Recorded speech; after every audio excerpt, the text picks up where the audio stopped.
সপ্তাহের ব্যবধানে রাজধানীর বাইরের বাজারে সবজির দাম কিছুটা কমেছে। এখনো বাড়তি দামে বিক্রি হচ্ছে ডিম ও মুরগি। চট্টগ্রামে বিভিন্ন সবজির দাম কেজিতে ৩০ টাকা পর্যন্ত কমেছে। টমেটো ৩০ টাকা কমে প্রতি কেজি ১২০ টাকা, ২০ টাকা কমে বেগুন ১০০ টাকা, বরবটি ৮০ এবং পটল ৬০ টাকায় বিক্রি হচ্ছে। বরিশালের সব ধরনের মাছের দাম কেজিতে ২০ থেকে ৩০ টাকা পর্যন্ত বেড়েছে। কই মাছ ২০০ টাকা কেজি, পাবদা ২৮০ টাকা এবং পাঙাশ ২২০ টাকা কেজিতে বিক্রি হচ্ছে। এছাড়াও ইলিশের দাম কেজিতে ১০০ থেকে ১৫০ টাকা পর্যন্ত বেড়েছে। রাজশাহীতে ব্রয়লার মুরগি ১০ টাকা বেড়ে ১৭০ টাকা এবং সোনালী মুরগি ৩০০ টাকা কেজিতে বিক্রি হচ্ছে।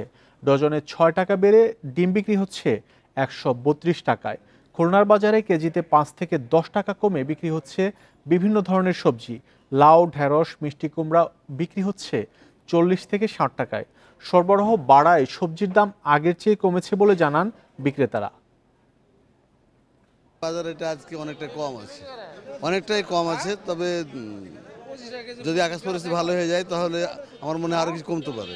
সব শ্রেণীর মানুষের প্রয়োজনে সবজির দাম আরও কম হলে সবাই এখানে উপকৃত হবে।